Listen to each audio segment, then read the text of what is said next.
Então, vamos lá. Eu vou compartilhar com vocês aqui um texto. Vocês vão me falando aí se está visível, tá?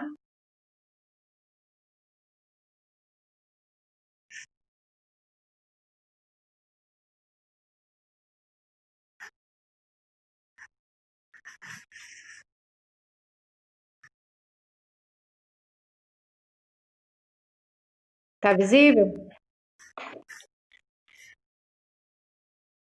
Então, vamos começar.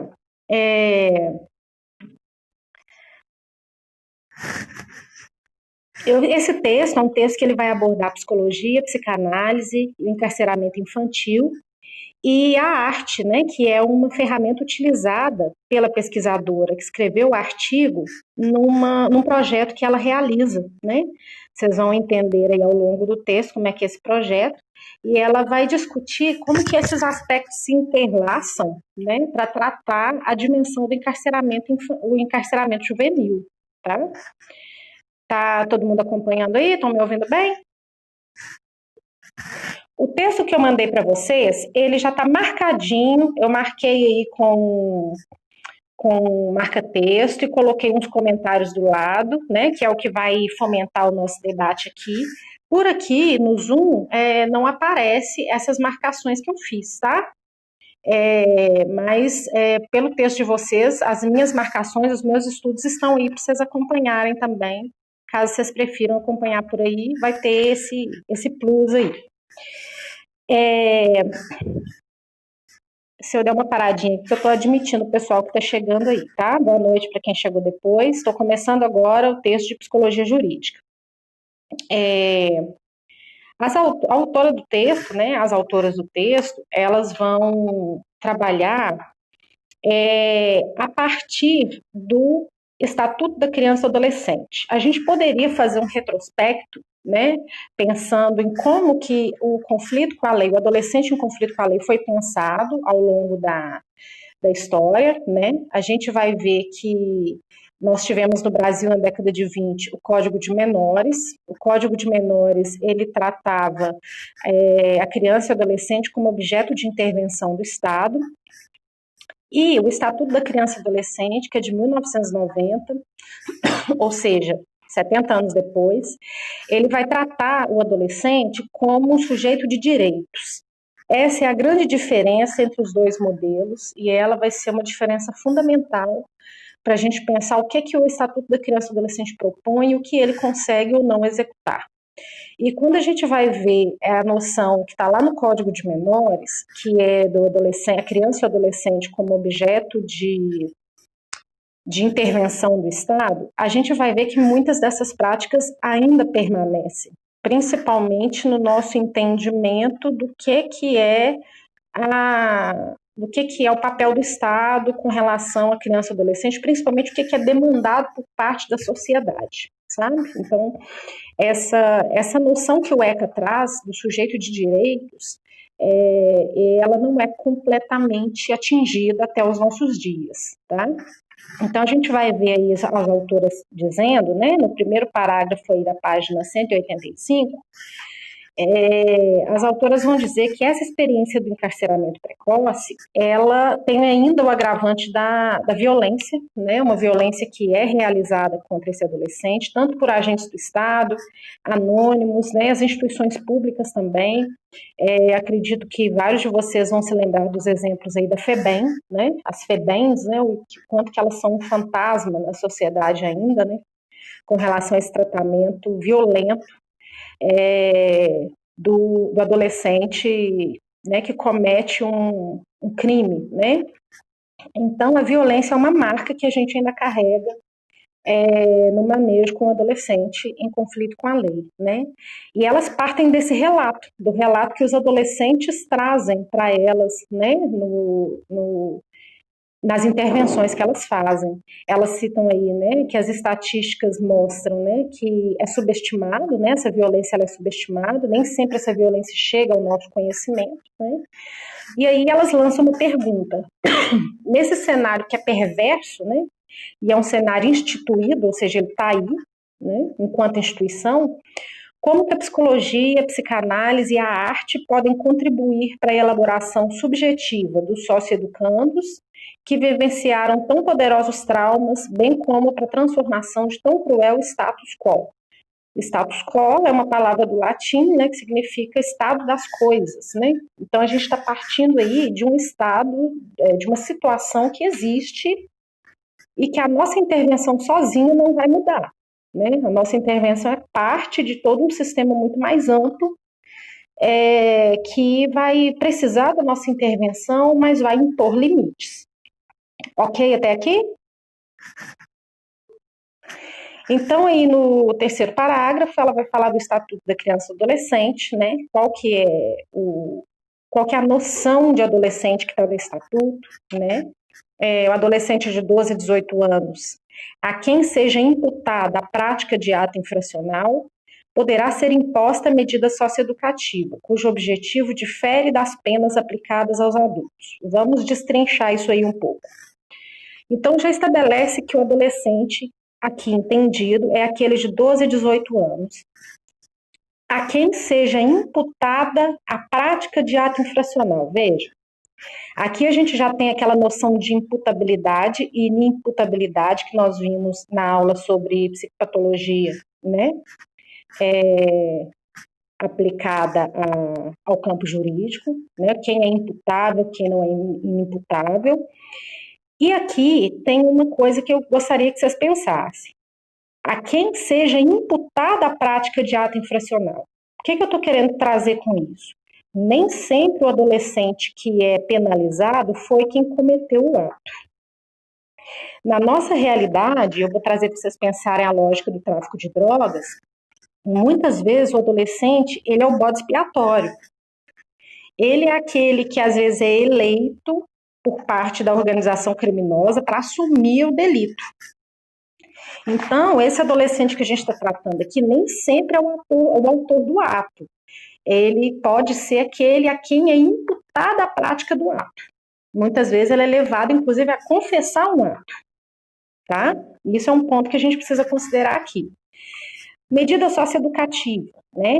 Elas têm duplo objetivo: contribuir para que o adolescente se responsabilize pelo ato praticado e a quem seja oferecida a oportunidade de refletir e se transformar. Por que se entende essa noção de transformação aí? Por quê? O conceito de adolescente do Estatuto da Criança e Adolescente é do adolescente como pessoa em desenvolvimento. Isso é um ponto fundamental. Tá? Isso o legislador e o aplicador, né, das penas, ele precisa considerar que o adolescente é um sujeito em desenvolvimento. Diferente do adulto, para quem a pena vai ser baseada na punição. Entende-se aqui que o adulto será punido pelo seu ato. O adolescente vai ser socioeducado.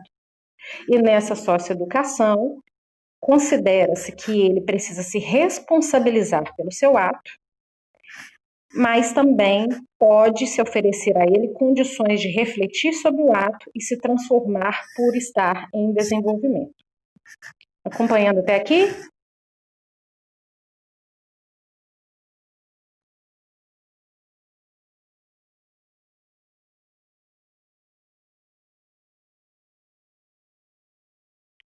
Isso, tem isso também. É 17 anos, 12 meses e 29 dias, né? Tem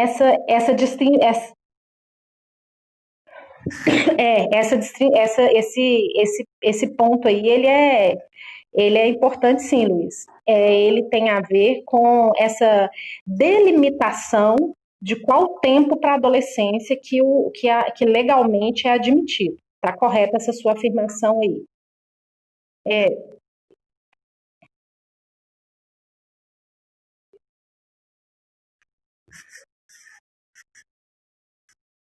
Exatamente, 11 anos, 12 meses, 29 dias, ele é 11 meses, né, 29 dias, ele é considerado criança ainda. Então é outra abordagem, né?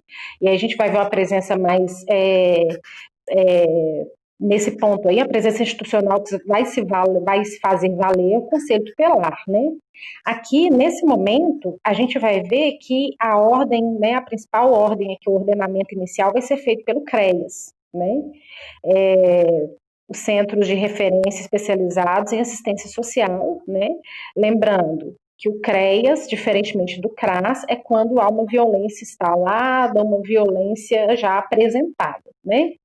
E esse ponto também é considerado pelas autoras aqui do artigo, porque elas vão dizer aqui na página 186, né, que, enfim, o CREAS, ele é o responsável por dar esse suporte, né, esse acompanhamento do jovem em conflito com a lei, propiciar medidas socioeducativas que vão desde a advertência até a internação na instituição socioeducativa. Porém, da advertência até a internação ainda tem um percurso, tem a liberdade assistida, né, tem várias outras esferas, né, de ação em que há uma intervenção que pode ser propiciada. Porém, o que as autoras trabalham aqui? O CREAS, geralmente, ele indica, ele mostra para a gente uma precariedade da rede, né, em tratar esse adolescente. O CREAS, ele tem muitas atribuições, além dessa atribuição relacionada ao adolescente. Só um minutinho, gente, por favor. Oi?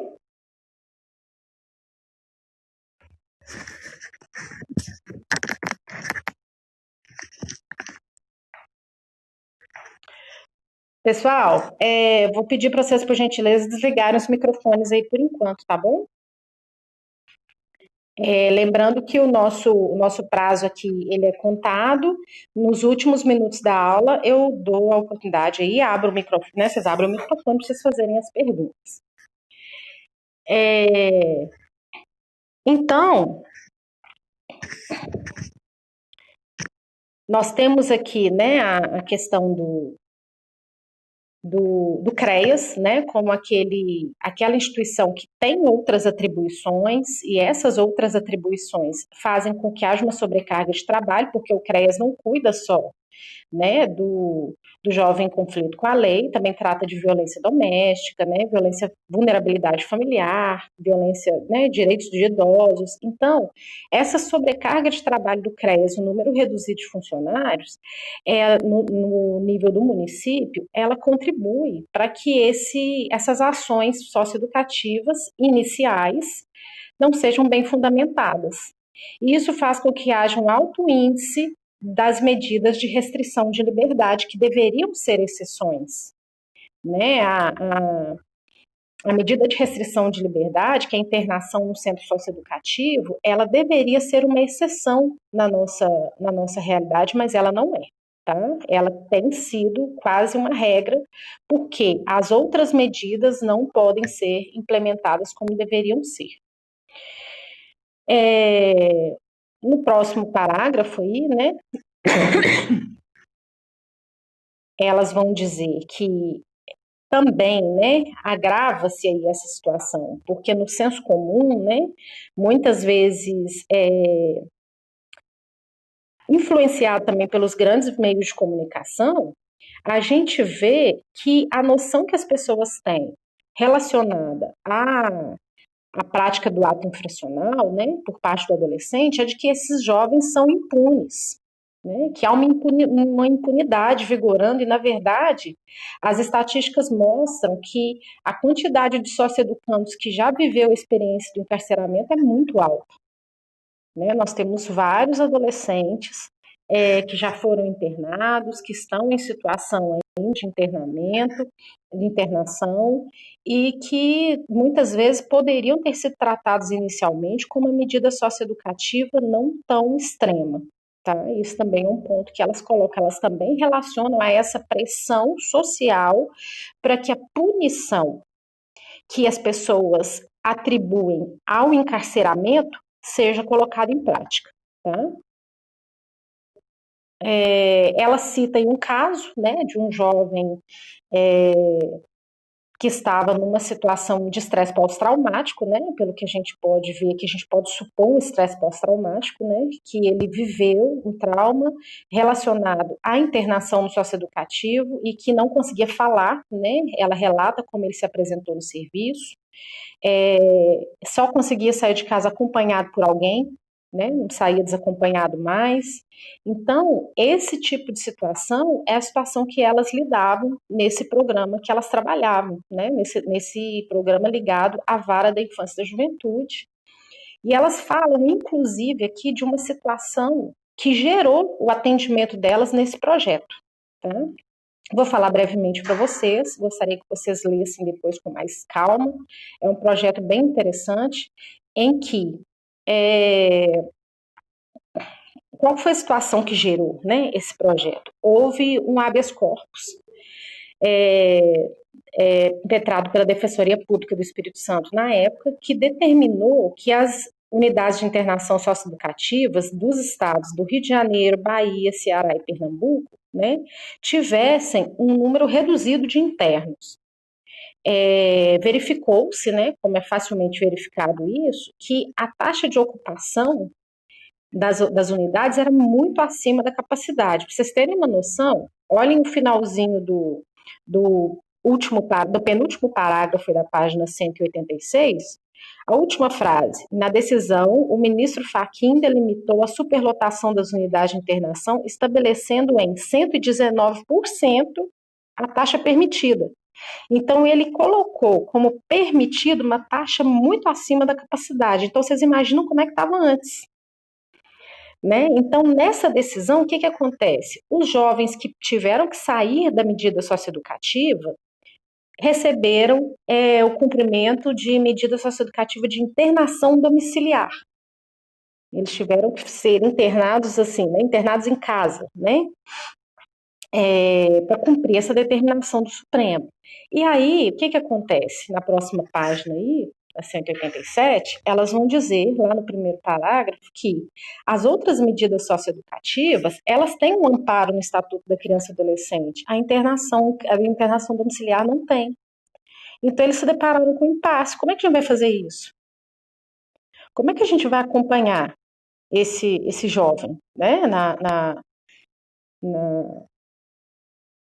no cumprimento dessa medida que é um paliativo, né? E aí na observação que eu coloquei para vocês no texto, eu coloquei medidas paliativas sem embasamento legal no ECA, como acompanhar, né? Como que poderiam ser acompanhados esses indivíduos, já que o ECA não tinha uma previsão de como fazer, né? E aí no próximo parágrafo, elas vão dizer que como esse adolescente que ela citou aí como exemplo, muitos socioeducandos recém-liberados encontravam as famílias desempregadas, numa situação de extrema dificuldade financeira para custear o transporte. Esse socioeducando, inclusive, ele precisava que a mãe o conduzisse até o programa, porque ele não conseguia sair de casa sozinho, como eu já disse para vocês, né? Em função da fragilidade que ele estava. Então, a situação realmente era muito complexa, né? E eles tiveram o desenvolvimento desse projeto, o programa, né? Eu Apoio a Voz do Adolescente, que é um programa que teve inúmeros parceiros, vocês vão ver aí ao longo desse último parágrafo da 187, quantos parceiros eles tiveram que ter para poder colocar em prática esse projeto. Tá? Então, vou deixar para que vocês vejam, e eu chamo a atenção aqui nesse ponto, que a ação da psicologia nessas parcerias institucionais, ela tenta agir apesar desse estado de coisas, né? Vocês lembram que lá no início eu falei para vocês, né, do status quo, né? Esse estado em que as coisas estão. A ação da parceria, né? Geralmente, às vezes, parceria público-privada, ou a parceria entre vários órgãos públicos, ela visa fazer algo em cima desse estado das coisas, né? Tentar agir apesar dessa situação que, veja, eles não tinham sequer um amparo legal para fazer. Eles tinham uma determinação judicial no nível superior, que é do Supremo Tribunal. Mas eles não tinham embasamento técnico, teórico para colocar em prática. Né? Então, foi necessário uma ampla parceria para que eles pudessem fazer o acolhimento desse adolescente, que sai, né, da internação por uma medida judicial, e vai ser internado em casa, né, uma internação domiciliar para a qual não existia ferramentas. Acompanhando até aqui, posso avançar? Alguém liga o microfone e me fala que se eu posso avançar. Pode ir?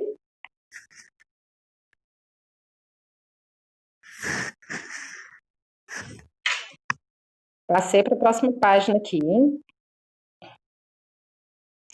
Então, estamos aqui agora na 188.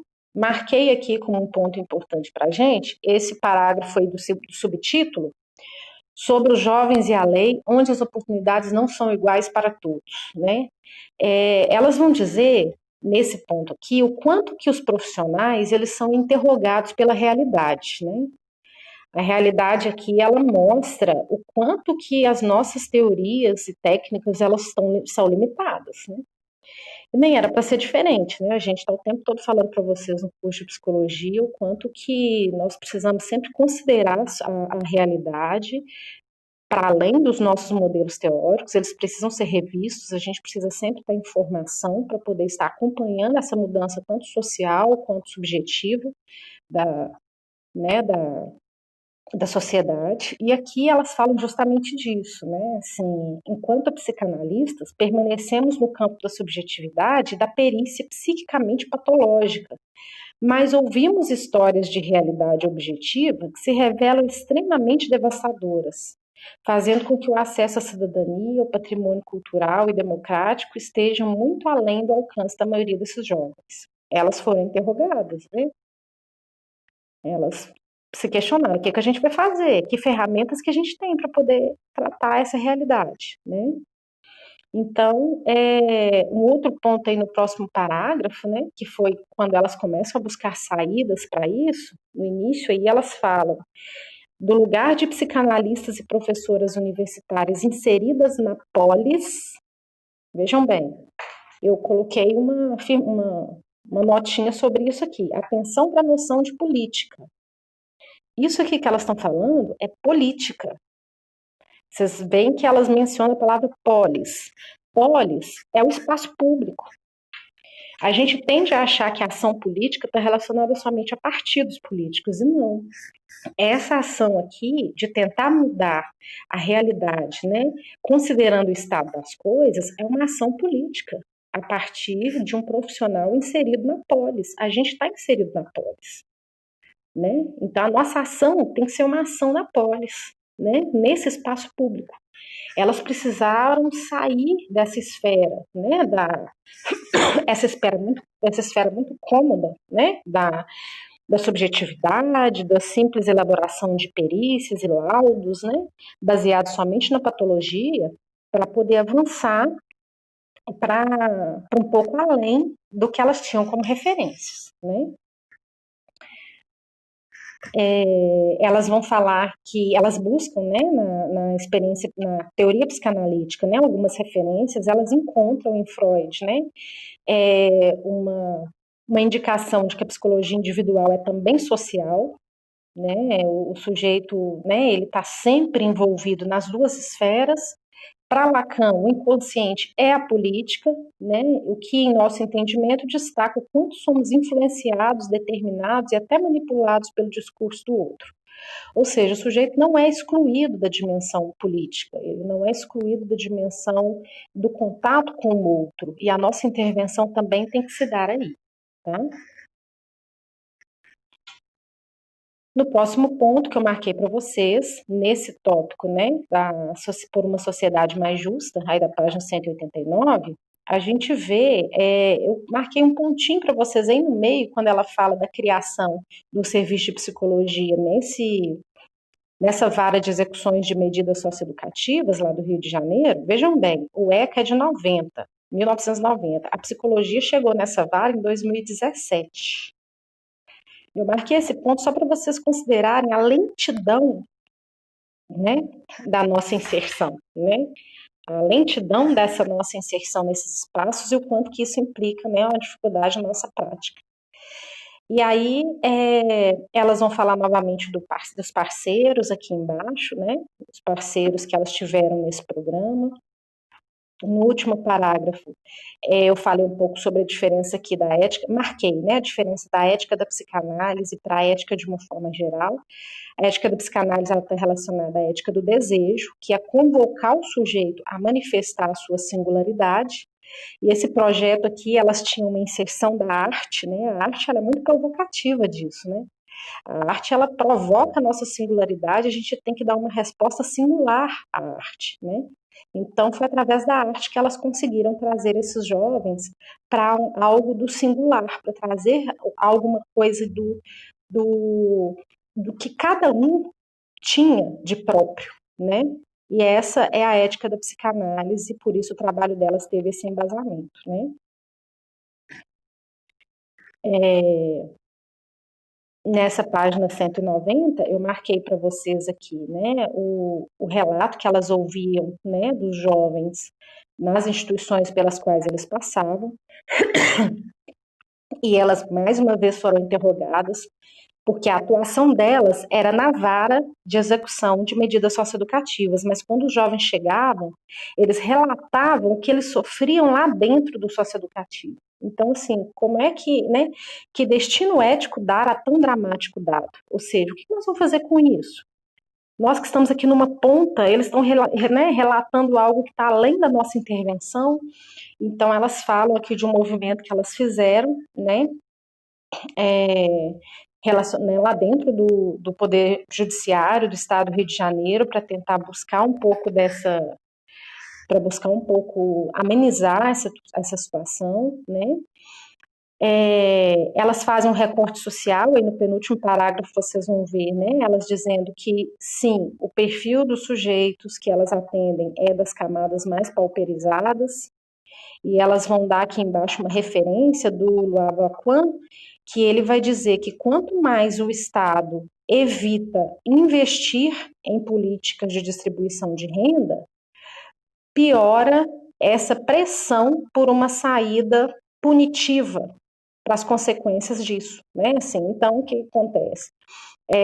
Reduz o investimento em políticas sociais, né, de redistribuição de renda, as pessoas tendem a se envolver mais com a criminalidade, a partir daí as pessoas ficam inseguras, todo mundo fica inseguro quanto à segurança pública, há uma demanda para que haja punição no estilo mesmo punitivo, né, da coisa, não socioeducativo somente.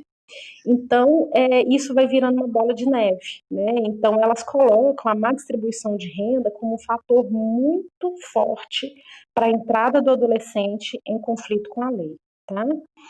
Elas marcam também aí, na página 191, elas vão dizer aí, depois dessa citação do Lacan, elas vão citar que a adolescência já é um período turbulento, né? Essa travessia da adolescência, elas citam Freud, né, quando ele fala que é um intenso trabalho psíquico que o adolescente sofre na puberdade. Freud não fala a palavra adolescência, tá? Ele utiliza puberdade, utiliza jovem, utiliza escolar. O termo adolescência não é um termo que Freud aplicava, não. Vocês vão ver eles referir a adolescência através dessas palavras, puberdade, escolar e jovem. Tá? Então, Freud marca isso, elas vão falar que o Estatuto da Criança e Adolescente, a Constituição, também reconhecem que a adolescência é um período de travessia, né? Então não é um dado somente psicanalítico, né? Na página 192 eu marquei para vocês, né, que elas falam aqui da diferença de impunidade e responsabilização. Elas em nenhum momento falam que o jovem tem que ficar impune, mas sim que ele precisa ser responsabilizado pelos seus atos. E quando a gente fala em responsabilização, a gente está falando do campo do outro, né? A gente está falando que a responsabilidade ela pode ser compartilhada, né? A punição geralmente é um só. A responsabilidade ela é compartilhada, é nesse sentido que elas falam de outros determinantes, né? Para além de uma psicopatologia, né, se a gente pudesse dizer assim. Não se pretende, com esses dados, responsabilizar o adolescente, mas, como representantes do discurso institucional, interrogar a forma como temos lidado com esses atos de rebeldia juvenil e se eles têm contribuído, se essa forma tem contribuído para transformar as causas econômicas, políticas que influenciam nas escolhas individuais desses jovens. Né? Terá o Estado conservado unicamente sua dimensão punitiva ao resolver os conflitos envolvendo adolescentes? Pode-se colocar em prática estratégias que busquem provocar efeitos transformadores dos jovens e do tecido social? Então, isso é uma questão que elas fazem nesse primeiro parágrafo aí, da página 192.